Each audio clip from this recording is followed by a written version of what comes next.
হাই সকলকে নমস্কাৰ and welcome to my YouTube channel. তো আজি হৈছে মাঘৰ 1 তাৰিখ। উলা ভোগেশ্বৰী মন্দিৰলৈ, য'ত আমাৰ ঘৰৰ পৰা প্ৰায় 15-16 কিলোমিটাৰমান হ'ব।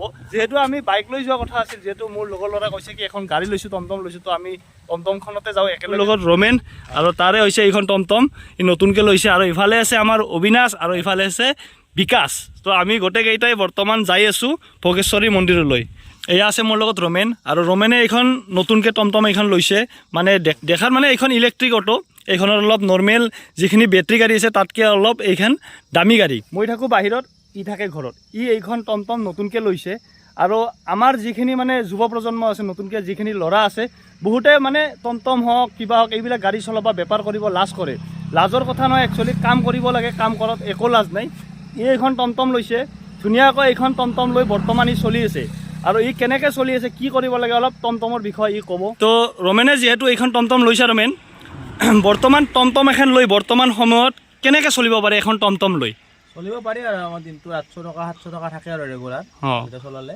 আৰু কোনো আমাৰ যিখিনি ল'ৰা আছে সেইখিনি ল'ৰাই বিশেষকৈ টমটম বুলি ক'লে অলপ লাজ কৰে। টমটম হওক যিকোনো বেপাৰত অলপ মানে এইবিলাক বস্তু কৰিবলৈ অলপ লাজ কৰে। লাজ কৰিব লাগেনে নে টমটম চলাব লাগে? ইয়াৰ পৰা প্ৰফিট কেনেকুৱা, ভৱিষ্যত কেনেকুৱা? অলপ নাই, লাজ কৰিব নালাগে। কামত আকৌ ডাঙৰ সৰু নাই, বঢ়িয়াকৈ চলি থাকিব পাৰি ঘৰখনৰ এখন গাড়ী লৈ।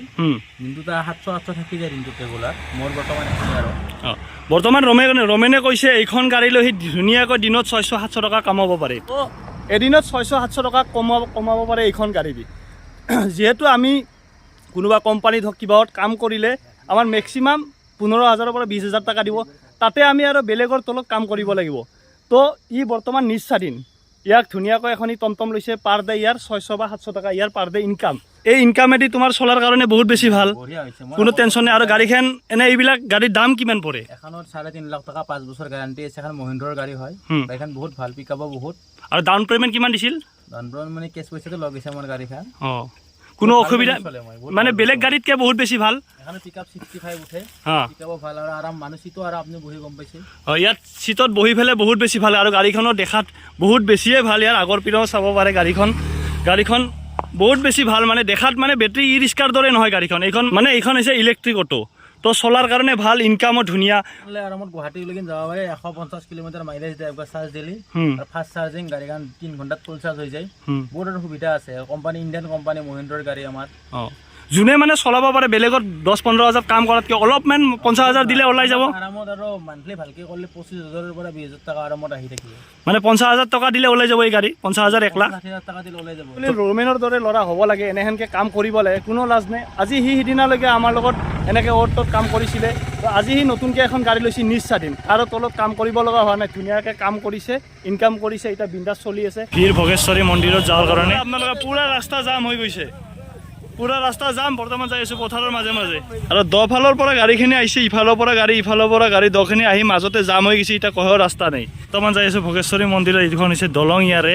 আৰু এয়া ভোগেশ্বৰী মন্দিৰত অহাৰ আগতে দলংখনৰ অৱস্থা এনেকুৱা পৰা গোটেই খহি গৈছে। বৰ্তমান আমি ভোগেশ্বৰীৰ মেইন গেটখন আহি পাইছোঁ। আৰু ইয়াৰ পিছতে ভোগেশ্বৰী মেইন মন্দিৰ। গেটত লিখা আছে শ্ৰী শ্ৰী ভোগেশ্বৰী মহাপ্ৰভুৰ আবিৰ্ভাৱ 300 বছৰীয়া।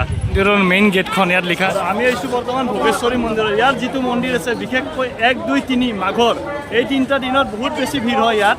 এনেকৈ দোকানবিলাকত আপুনি দেখা পাব, যি গামোচা আছে, গামোচা ইয়াত ধুনীয়াকৈ বিক্ৰী কৰা হয়। যিখিনি গামোচা ইয়াত বিক্ৰী কৰা হয়, গামোচা নি ওপৰত তাতে গছ আছে, গছত বান্ধিব পাৰে। তো ইয়াত ভোগেশ্বৰী মন্দিৰত বিশেষকৈ গামোচা গছত বান্ধিব পাৰে। ইয়াতে ঘোঁৰা এনেকৈ ঘূৰাই লৈ আছে। ঘোঁৰা এই কি মানুহ উঠয় নেকি ইয়াত? ক'ৰ পৰা আহিছে? লোকেল 50 টকাকৈ। কিমান টাইম ঘূৰাই? 5 মিনিট। গাধ না ঘোঁৰা? তো এইটো ঘৰত আপোনালোকে উঠিব পাৰে। ইয়াত 50 টকাত 5 মিনিটমান ঘূৰাই। ভোগেশ্বৰী মন্দিৰটো এটা মন্দিৰে নহয়, ইয়াত ধুনীয়াকৈ মাঘৰ মাহত মেলা হয়। তো 3 দিন বিশেষকৈ বহুত বেছি মেলা হয়। আৰু মেলাখনৰ মন্দিৰৰ কাষতে ধুনীয়া ইয়াত পাৰ্ক এখন পাৰ্ক হয়। ইয়াতে বহুতখিনি ইয়াত মানুহ ইয়াত পাৰ্কত আহে, ইয়াত ফটো চটো উঠিব পাৰে। আৰু ইয়াৰ পিছপিনেদি এটা ধুনীয়া এটা কালদিয়া এটা নদী আছে, আৰু সেই নদীটো মই আপোনালোকক দেখুৱাই আছোঁ আৰু মেলাখনো দেখুৱাই আছোঁ। ইয়াত ধুনীয়াকৈ ফটো উঠি আছে। এইখন হৈছে এখন পাৰ্ক। ইফালে ধুনীয়াকৈ ইয়াত ফটো চটো চেল্ফি উঠিব পাৰে, ইয়াত বনাই থৈ দিছে। আৰু ইফালেও আছে ধুনীয়াকৈ ফটো চটো হওক, চেল্ফি ইয়াতে ধুনীয়াকৈ উঠিব পাৰে।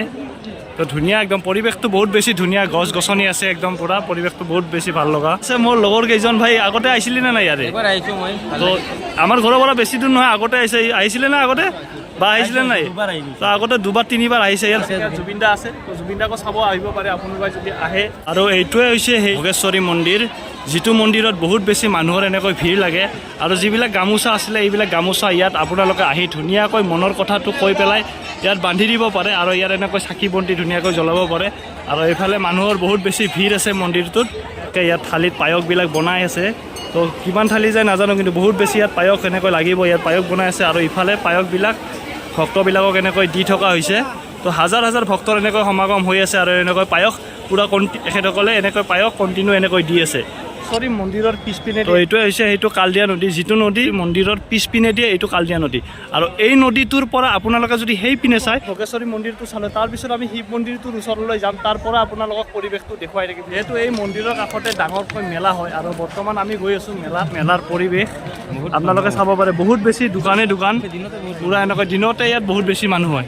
আৰু এই যিখন ফিল্ড দেখা পাইছে আপোনালোকে এইখন ফিল্ডতে আহি আছে জুবিন দা তো ইয়াত আপোনালোকে চাব পাৰে ইয়াত আহি আছে জুবিন দা আৰু এনেকৈ ধুনীয়াকৈ মঞ্চ চঞ্চবিলাক বনাইছে ইফালে আছে কালদিয়া নদী আৰু ইফালে ভাজা খাই আছোঁ বৰ্তমান আমি ভোগেশ্বৰী মন্দিৰটো চালোঁ চাই পেলাই আহিলোঁ আহি এতিয়া তাৰ কাষত লাগি থকা শিৱ মন্দিৰটো চাব আহিছোঁ ইফালে হৈছে এইটো শিৱ মন্দিৰৰ পৰিৱেশ ইয়াৰে তো এইটো মন্দিৰতো বহুত বেছি মানুহৰ ভিৰ হয় আপোনালোকে চাব পাৰে ধুনীয়াকৈ ইয়াত গামোচা চামোচা ইয়াতো বান্ধিব পাৰে মন্দিৰৰ পৰিৱেশ সেইফালে আছিলে ভোগেশ্বৰী মন্দিৰ আৰু এইফালে আছে এইটো শিৱ মন্দিৰ তো দুইটাতে আমি চালোঁ আহি পেলাই ভাল লাগিলে যদি কোনোবা আহে আপোনালোকে 1, 2, 3 তাৰিখ বহুত বেছি মানুহৰ ভিৰ হয় ইয়াত ভক্তৰ ভিৰ হয় আপোনালোকে আহিব আহি ইয়াৰ পৰিৱেশ চাব পাৰিব বহুত ধুনীয়া পৰিৱেশ আৰু যদি মোৰ ভিডিঅ'টো ভাল লাগিছে তেতিয়াহ'লে আপোনালোকে লাইক শ্বেয়াৰ কমেণ্ট আৰু ছাবস্ক্ৰাইব কৰিবলৈ নাপাহৰিব আৰু আগলৈ বহুত ধুনীয়া ভিডিঅ' মোৰ আহি আছে আপোনালোকে দেখা পাব মোৰ চেনেলটো ছাবস্ক্ৰাইব কৰিব